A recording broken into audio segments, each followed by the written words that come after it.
Hi, this is Reverend Joy, and for today, I have what's probably going to be a very long talk, a very long thing for you to consider about how to honor divine feminine.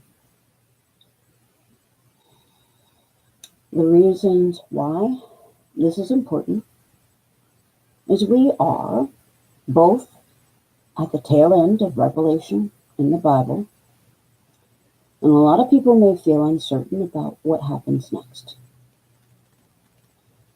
We are in the middle of the Age of Kali Yuga. Now, while Kali Yuga is a cycle and it's bad, it is a transition period. It's meant to be a period where we turn away from the things that are bad and back towards the things that are good. So that the following ages in the Hindu Yuga cycle will return humanity to a golden age.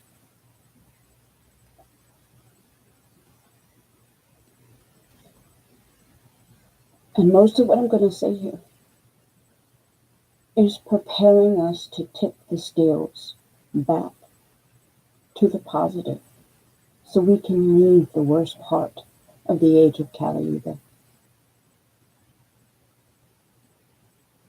And since some of you may be Christians, we'll start there.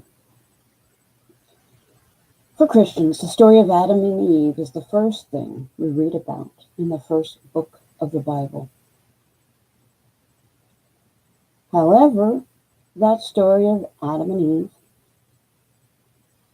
and the apple, or the fruit of, it's been called different things in every different Christian group.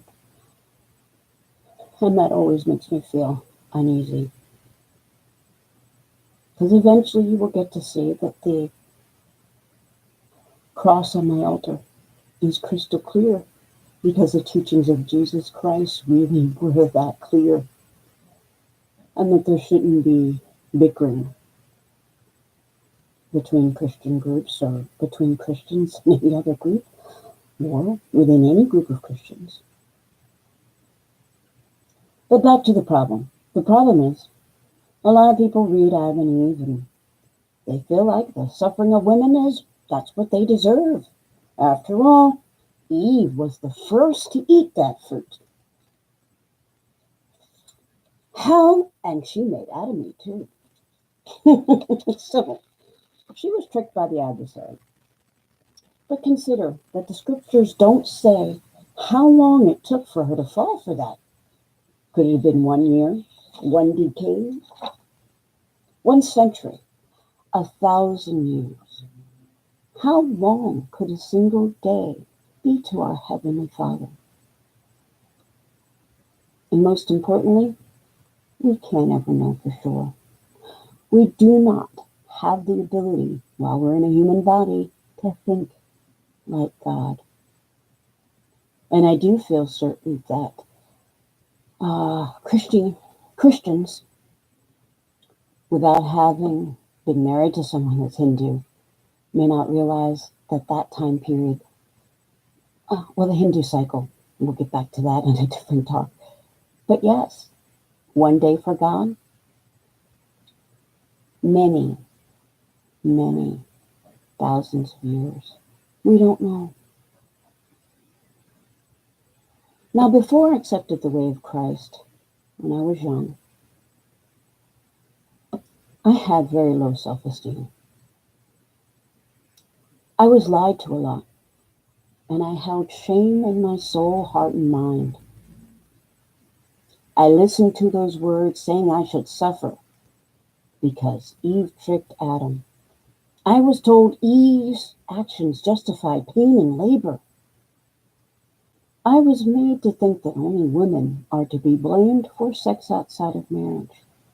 Women are to be blamed for children outside of marriage.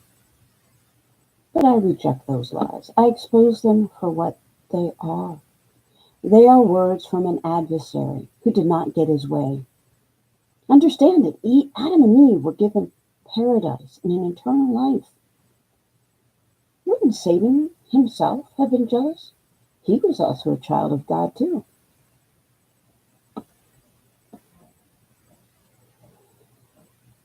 And for me, in that, as I read that passage, it occurs to me to tell you that the person causing the age of Kali Yuga is a male demon. And yes, that's something he would do. The age of Kali Yuga puts a highlight on exploitation of women and, of course, the children that result from sex. So this is more of an understanding that really all religions on this earth have something in common. And the biggest shift for how I viewed myself happened simply enough. I realized that if Eve had not eaten of the fruit, none of us would be alive today. God really gave Eve the excruciating role of having to take that forbidden fruit eventually. But I do feel that the account of Eve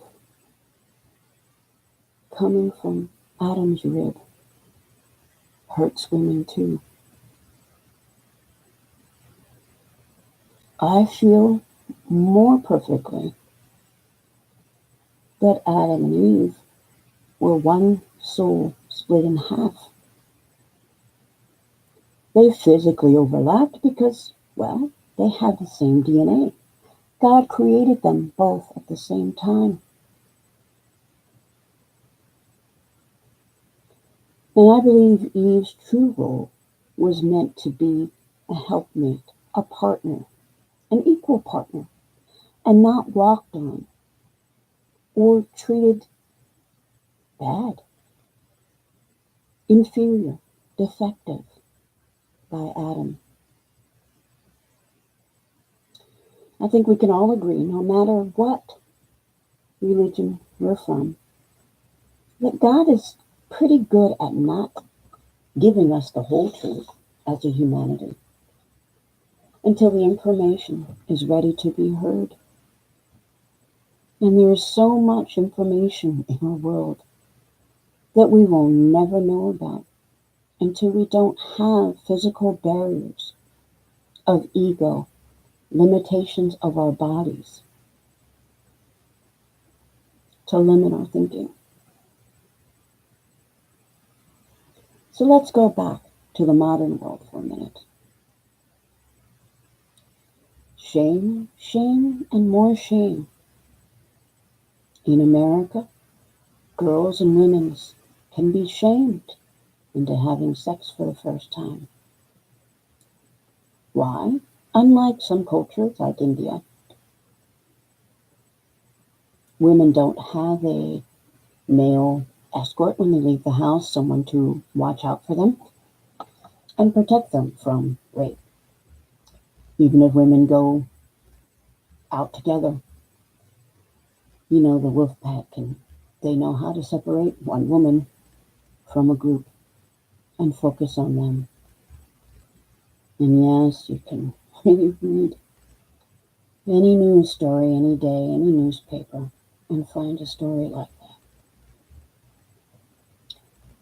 And those girls, those women who have become now victims of the demon Kali, sex before marriage, that feeling of unworthiness is now reinforced by the myth of evil Eve. And it can start a slow, emotional, psychological, physical path through a very real living hell. Why? Because media of all kinds, ad, TV, radio, movies, they promote the idea that feminism, or the topic of rights for women always includes sexual freedom. And when you really consider sexual freedom for men and women, guess who pays the bigger price for that freedom? Yes, it's women.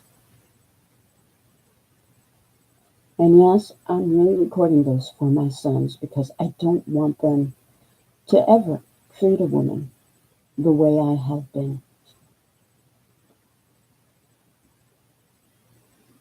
And let me give you an example. The biggest proof of women paying the price for sexual freedom or being used sexually, because it's not really the same thing. It's abortion, the history of abortion. Abortion was a medical procedure created by a man. It was a procedure that a man, most likely rich, Roman, and heir to a crown, who didn't want a concubine or slave to possibly have a Roman child. And I can't even read any more of the history of gynecological procedures, because I can imagine the pain of conception and death in the womb for the mother during an abortion. And I can tell you that the first time I conceived, I didn't realize what it was, but I felt it. It was a birth control failure. I worked 40 hours a week, didn't take my pill at the same time. I was maybe 22. I was hurting from some other things in my life, and it did. It messed up my life for a long, long time until you guessed it. I'm 48 now. So yes, I don't want any woman or girl to think that abortion is birth control, because it's not. But I want even to let the men know how insulting it can be to be born female in this current century, in the age of Kali Yuga. Because women and girls and children can suffer as sexual toys for men. And upon being convinced that since you aren't a virgin anymore, you might as well suffer some more shame and regret. Let's have some more sex. And yes, the nature of casual sex itself does not empower women. In reality, sexual freedom is a tool that reduces dignity and self-respect. You betcha. The people that promote casual sex, they really don't understand how much of the metaphysical is in the sex act. Your chakras are aligned, and if you're not there for the same reason, you're not getting treated fairly. And yeah, I know I was born in the wrong century in America to have never wanted to have sex outside of marriage. This is total irony for the way the world sees me. And that's why you don't see my picture. So many stereotypes exist, and it's a whole nother topic. But it's something I do have to get to eventually for my sons. I have health problems, and I don't know for sure, but I will be here to tell them that there's a lot of things I want them to know. So my view of feminism is very unique, as it's the result of my very unique experiences. But I really hope the result will be wiser sons,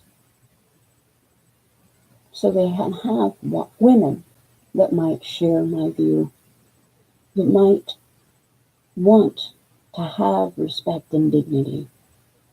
They might want equal partnership. no matter what. I also dream of less suffering for women and children in general. So, yes, I consider sexual restraint, sexual chastity, a way to do this. And chastity brings dignity back into the birth process that has kind of been lost since single mothers in America became common. And I suffered by choices that were supported by feminism that didn't value me. I didn't see it till later. I sinned.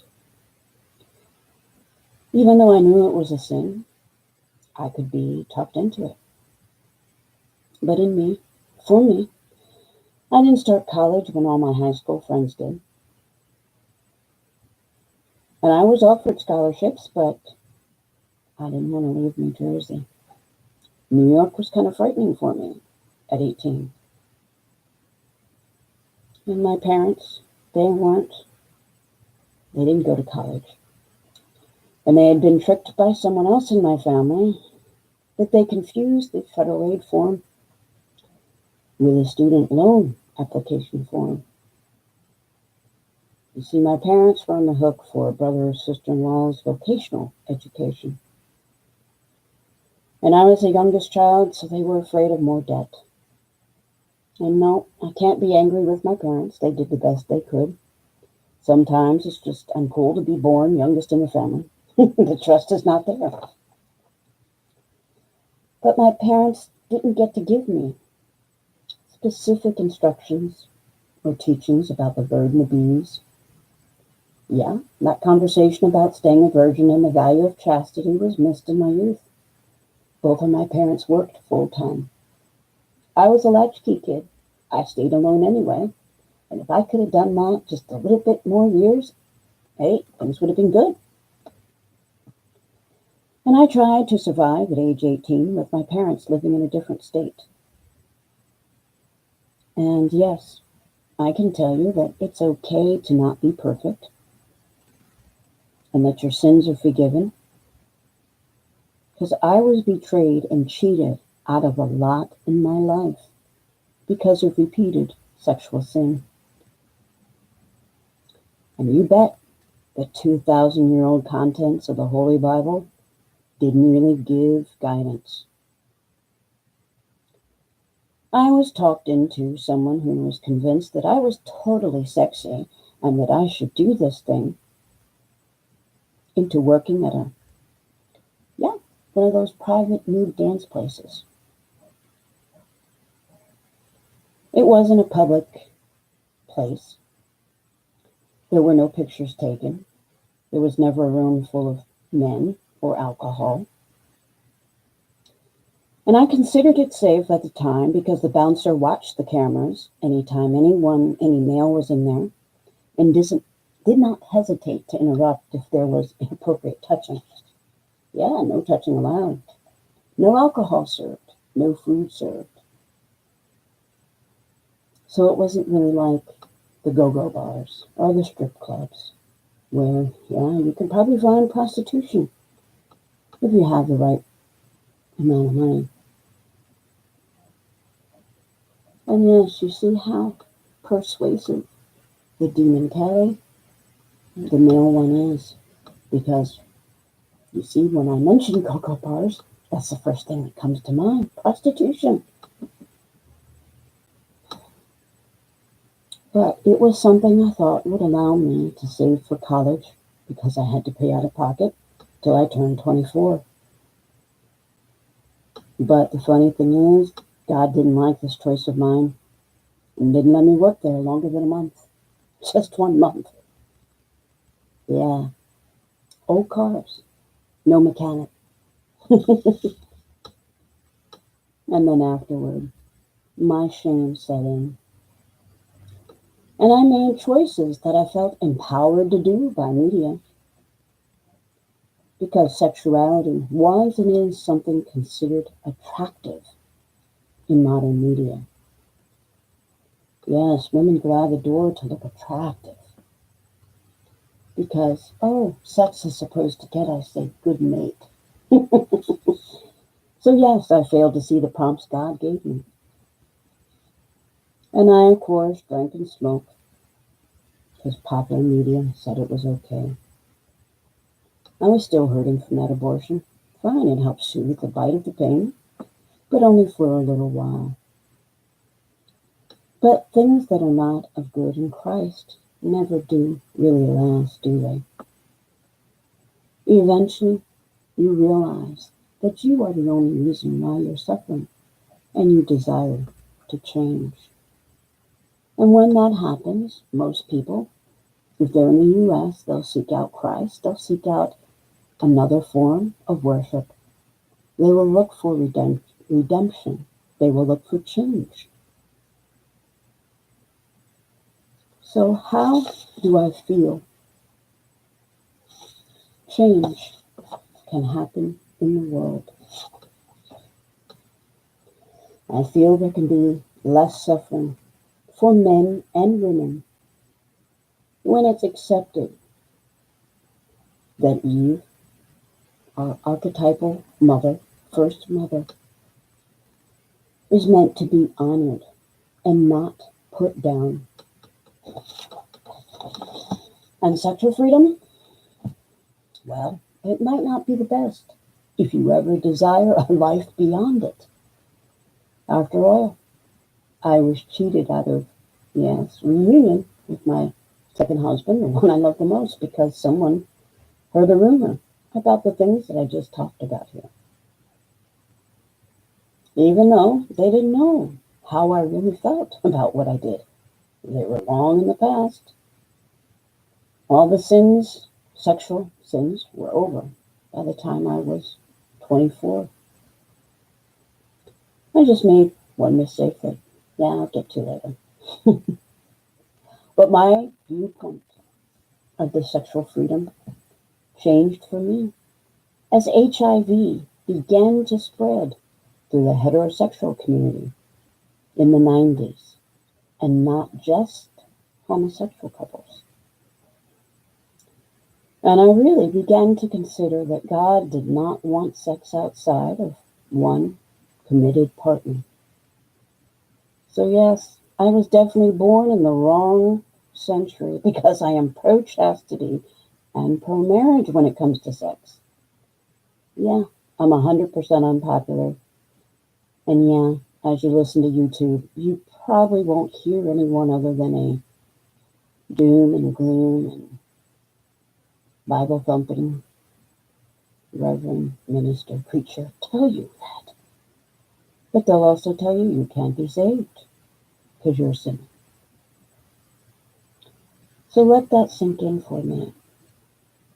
What benefits can pro chastity and pro marriage have for families? Well, think about it.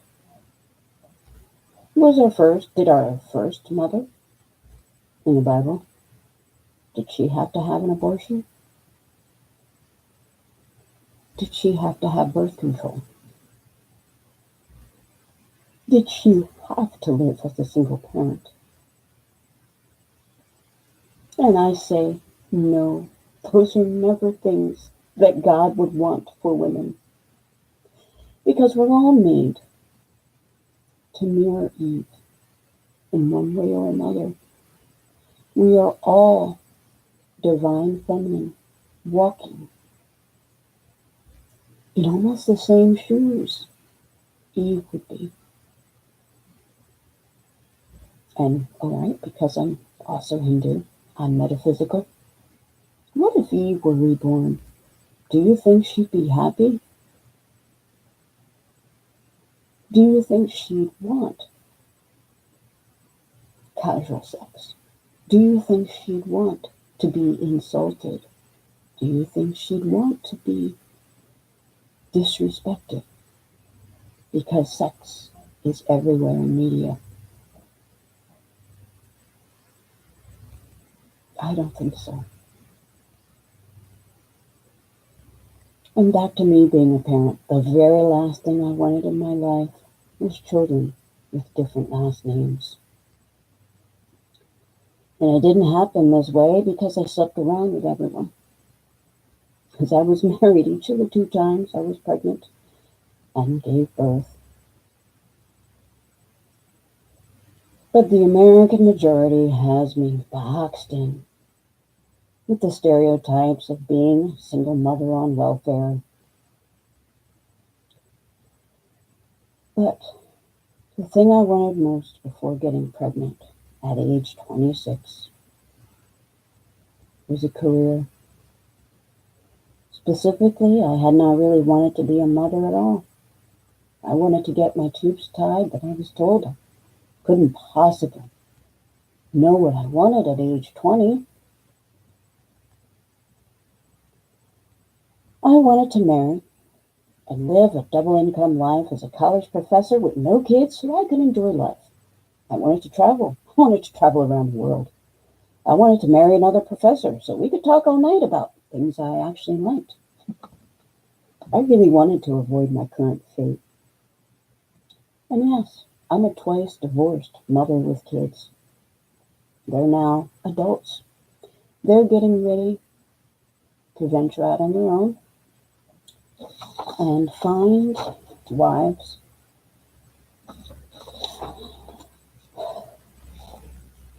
and becomes fathers one day. And I won't be around. My twins haven't seen their fathers since 2004.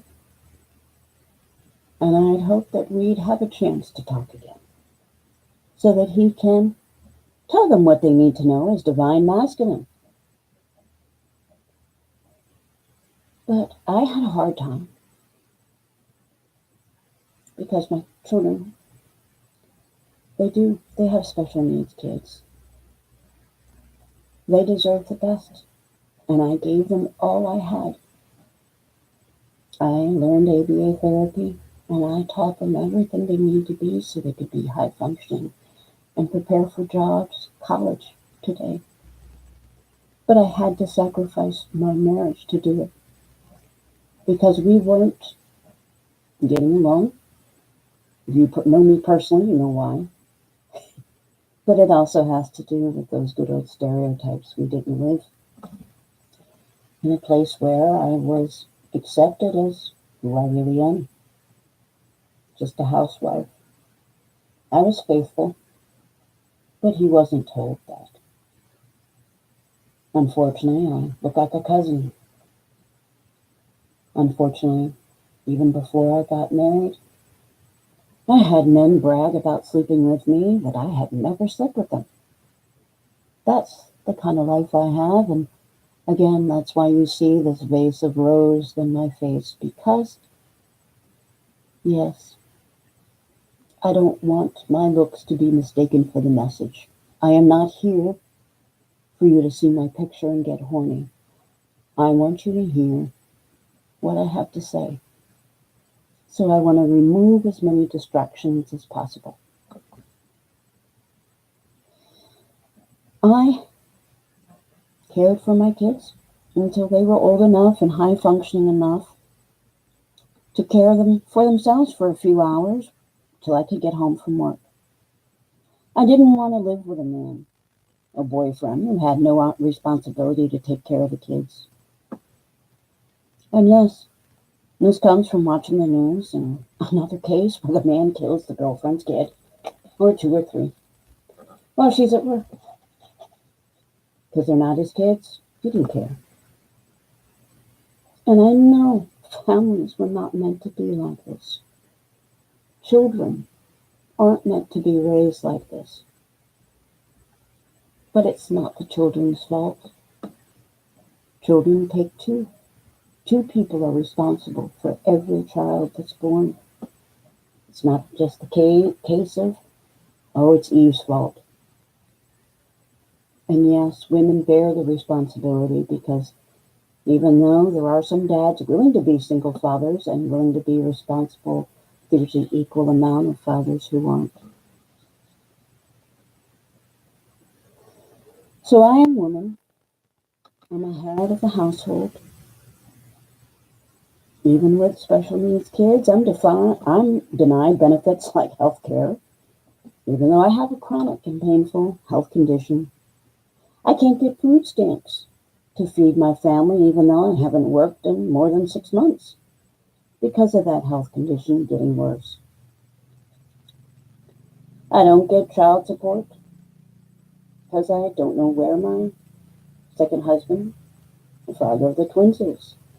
I don't get housing assistance because, yes, I own a home. Owning a home is cheaper than renting. So we'll get to that in a little bit. I don't get alimony. And some of this, where my benefits are denied, could be because of, well, I have fraud using my name, my social security number.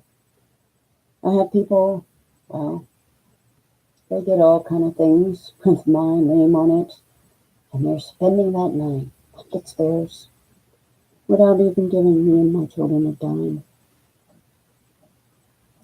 But that is the social commentary, that if people didn't accept that Eve or women should be blamed for sexual sin alone, then women wouldn't have to bear that burden so hard. Shouldn't have to suffer the loss of status if there's not a man living in the household, or she's no longer married, or they didn't ask whether or not she was married or divorced or anything. And I say that now because, yeah, I got divorced and took my maiden name back, and yeah, I can see I regret it now. So,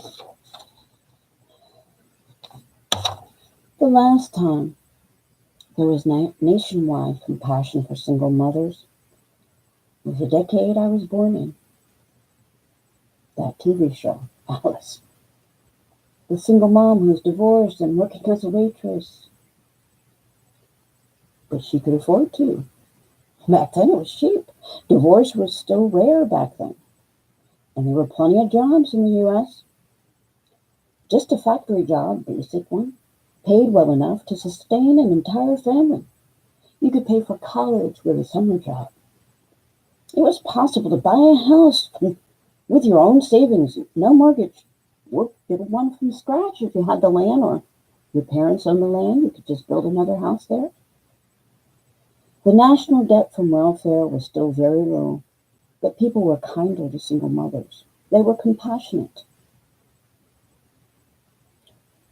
So you see, the risk of having a child and being a single mother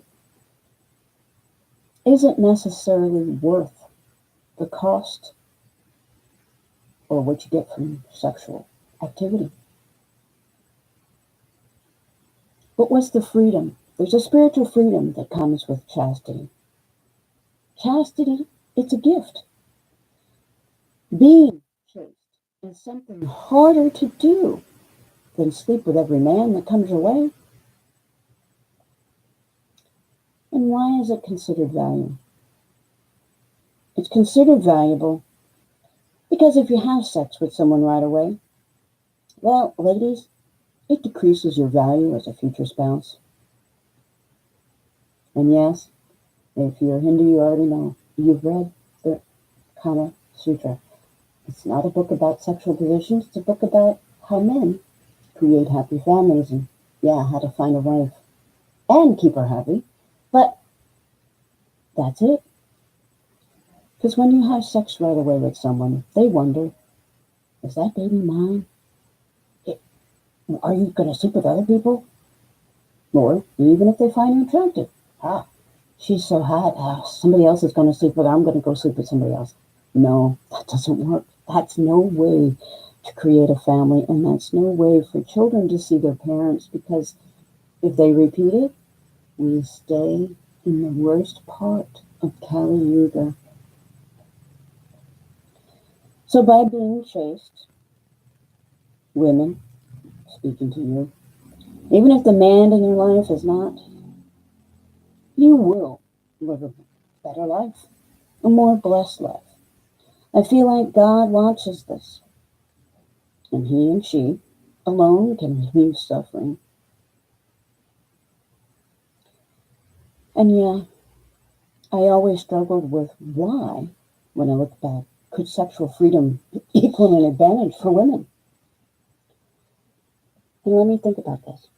Think about the biology of women. And then it's not really an advantage. So let's get technical for a minute. Think of electrical, computer, auto parts, even, the electrical plug. The female connection where the connector is inserted. It gets dirty than the male part. Have you ever noticed that? Look, go look now. So, it's a fact that men can carry and pass on sexually transmitted diseases without ever showing symptoms, but that women are more likely to be diagnosed because of that male and female basic principle. So let me give a quick public service announcement about HIV. Like I said, HIV helped me develop a love of chastity. So after my oldest son was born, I began to picture his life without a mother.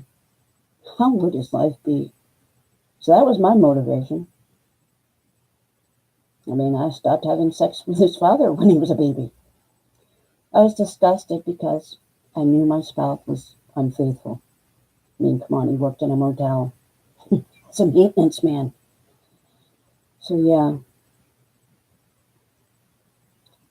I didn't seem to have men in my life who had the ability to respect me. My dad didn't have the treatment of, okay, this is how you make sure you're respected by a man.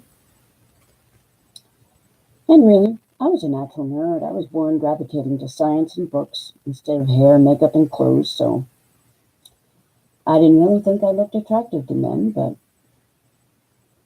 unfortunately I did. I was forced into a role limited to being a sexual partner that I didn't really want. I even gave up online ads for dating. I even quit the birth control pill to reduce the temptation to date for me. And even there, let me go back. I got pregnant on the pill. You see, now, because women like me got pregnant after 7 years of being on the same formula, they put that warning in the little white paper. Make sure you read it, ladies. Read every bit. Because yes, you may miss a dose. You could get pregnant if you're on the same formula. 7 years, you have to switch to something else.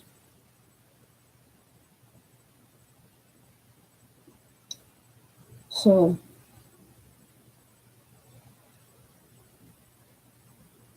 I kind of like consider HIV to be a sign from Heavenly Father to go back to the concepts of chastity, to hold on and return to that virtue of monogamy, to traditional marriage. But we can't judge someone who's not at that point. And I'll tell you about HIV for a minute. It can spread from contact with an infected person, mostly through unprotected sex, but other ways as well. If you've ever had a car accident and received blood transfusion, you could be HIV positive. But if you're in the US and some parts of the other world elsewhere, testing for HIV is completely free. Why do you want to get tested? Well, if you've ever been raped, had sex in a condom break, or used no condom at all, you could be at risk of spreading HIV anytime within 10 years of a single one of those incidents. So understand that something taken so casual can have such a big effect on so many people. Imagine the children who wouldn't have a mother or father because they died from HIV or AIDS. So please, if you're at risk of any sexually transmitted disease, please get tested for HIV every year. That's a very responsible thing to do. If you can't stop having sex, be responsible, use condoms. Find out your partner's HIV status before you have sex. I wish it was a crime of attempted murder to have sex with anyone knowing you're HIV positive. I don't think it's a law in all 50 states yet, but it should be. And I know that there are people that are just so evil that they certainly would sleep with someone and then laughed out afterward, I have HIV. Is that all right? And no, no person at all should accept that. It is morally, socially, and psychologically abusive to do this to another person. And let me add, it's also abusive to tell other people that you got HIV from someone you didn't even have sex with. Yeah, that's something my stalker's done. So yes, why don't I have sex? Yeah, I'm afraid. I'm still afraid to die from a horrible disease. I'd rather die from cancer than HIV. And that's the problem with HIV now that it's an issue for same-sex couples. When you have sex with them and you're not using a condom, you've had sex with every person that person has had in the last decade.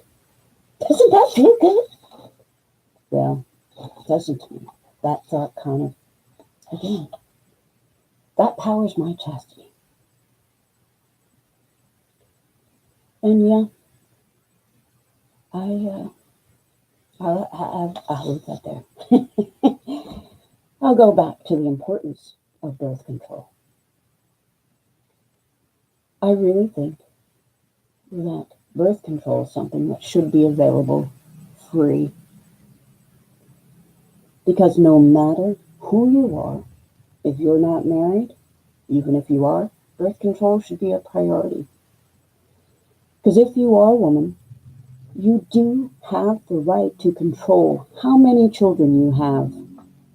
Why? This can make a difference between suffering with poverty and being economically self-sufficient. So, I don't know why anyone would think that public benefits are desirable. Because unless you're stealing from someone or lying on your public benefit applications, then the result is always going to be poverty level income. And poverty is hard to escape anywhere in the world. So education is a key defense to poverty. So if you can donate to any causes for women's rights, please choose those that support birth control and education for girls and women. Why?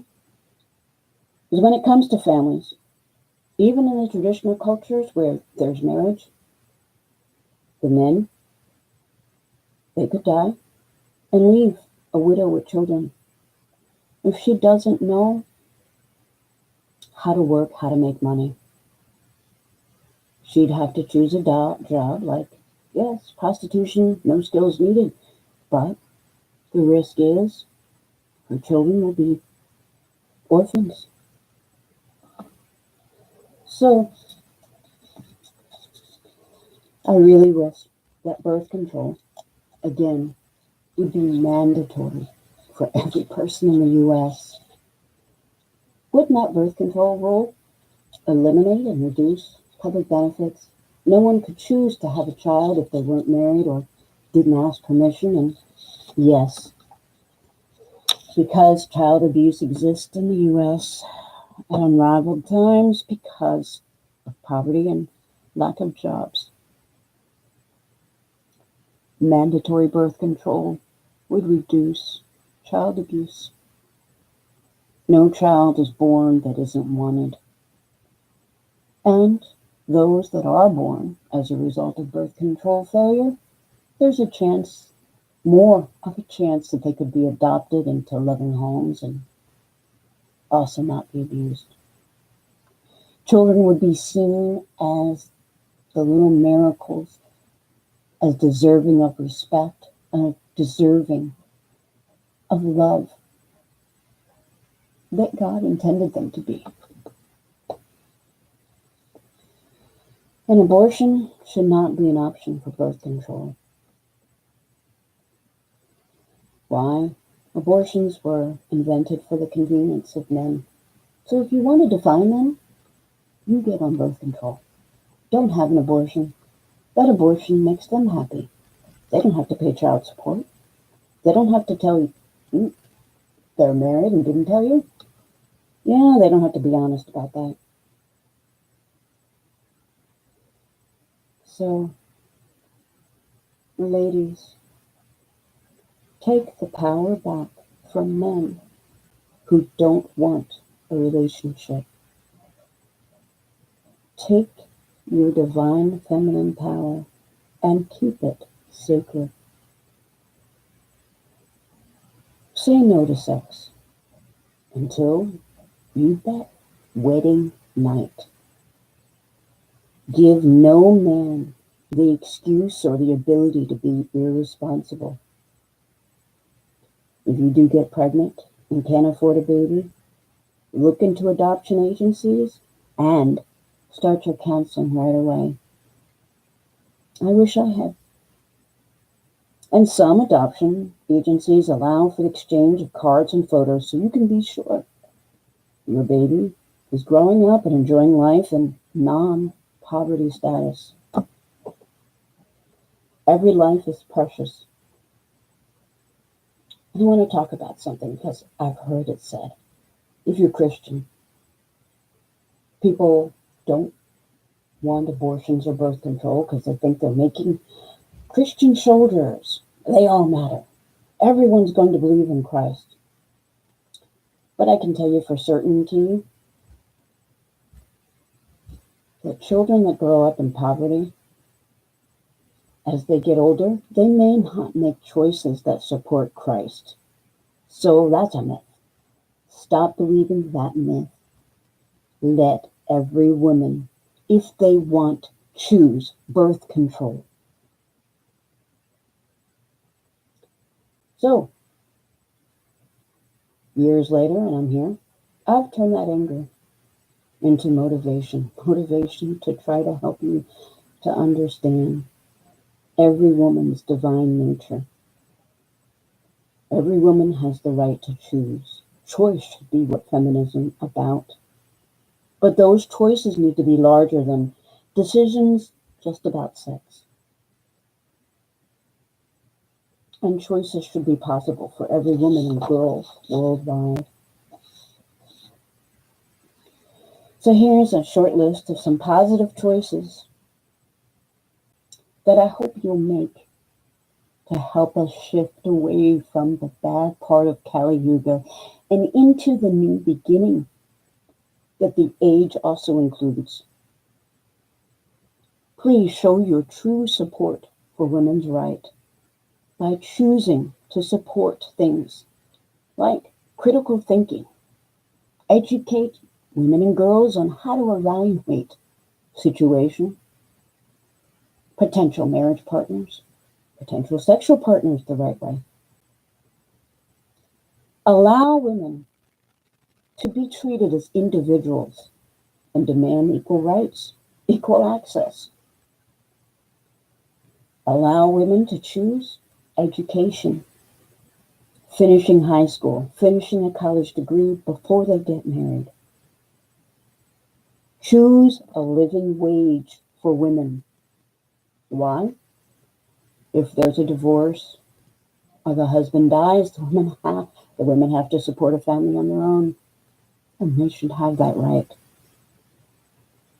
Reduce the pay gap between men and women.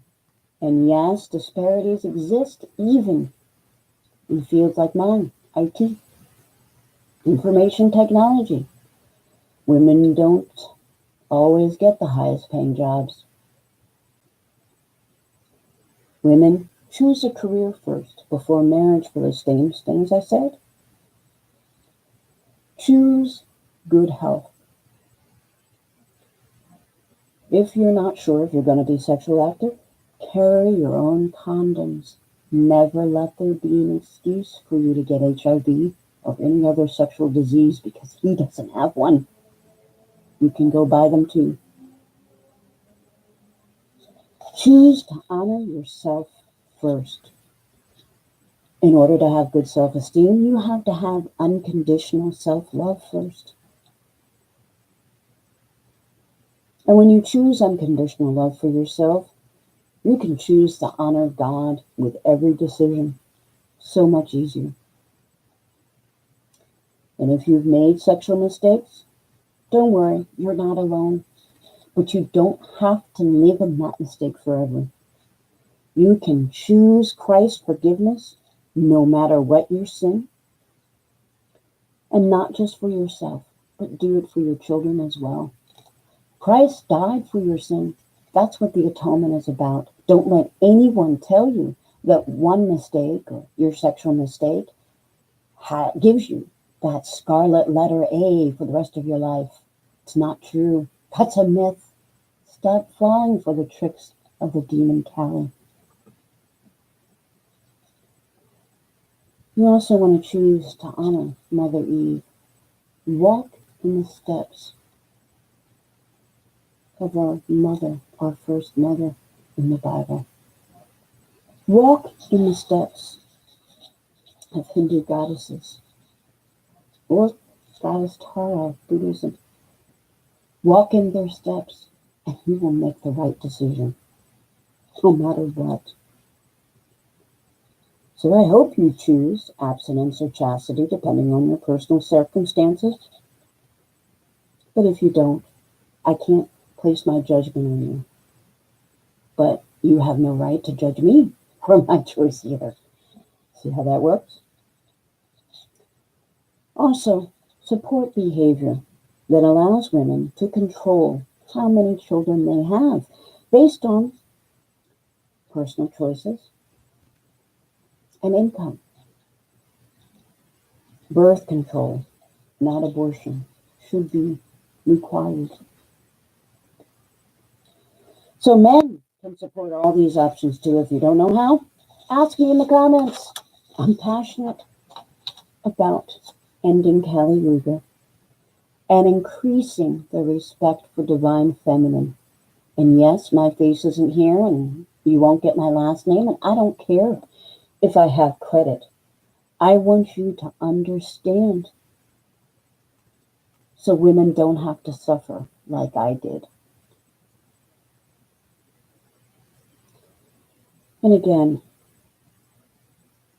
we live in the end times of a bad situation. I mean, if you're Christian, we're in the book of Revelation. You don't know what comes after that.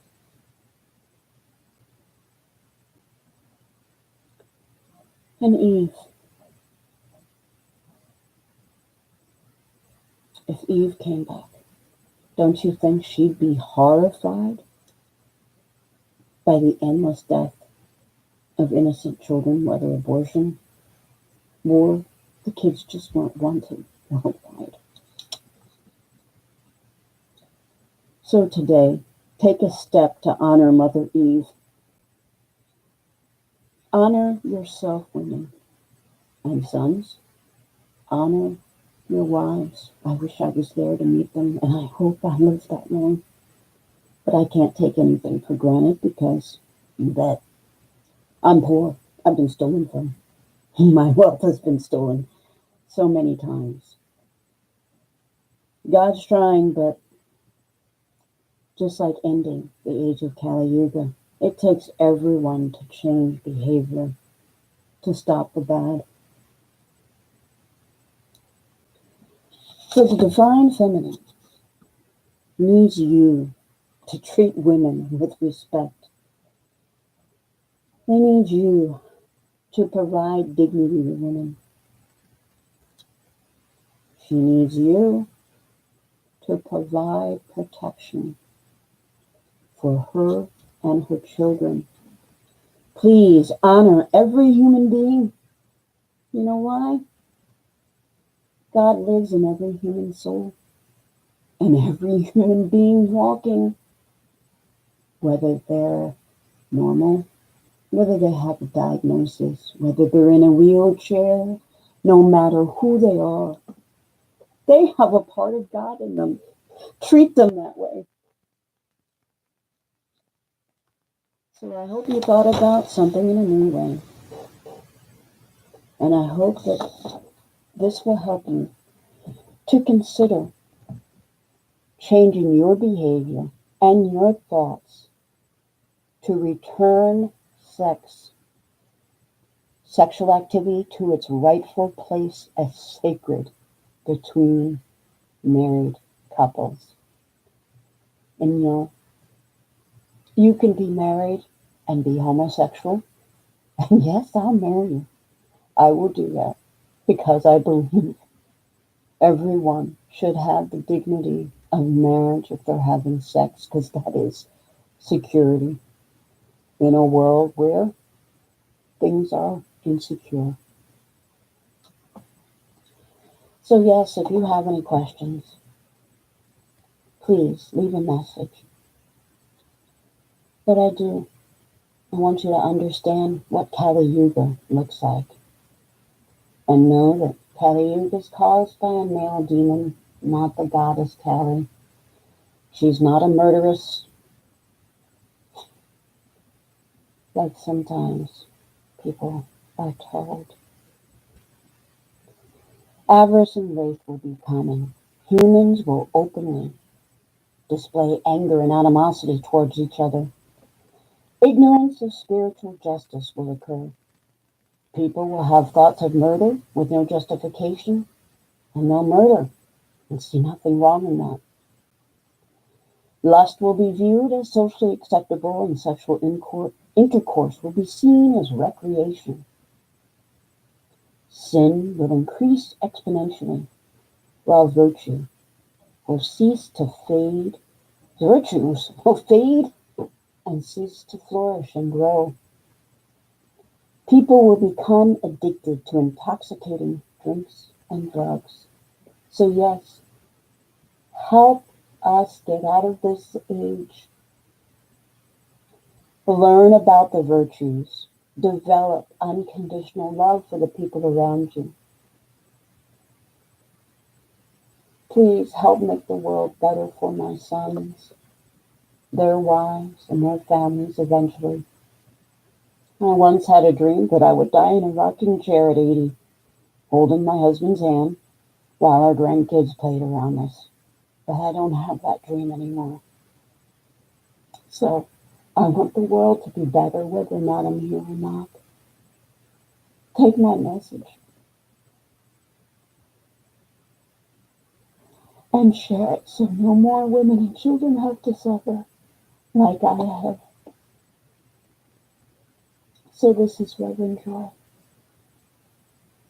and you have a good night, or good morning, and good afternoon. But love and peace is what you're here to do. And I salute your soul, because God is in you as it is in me. Namaste.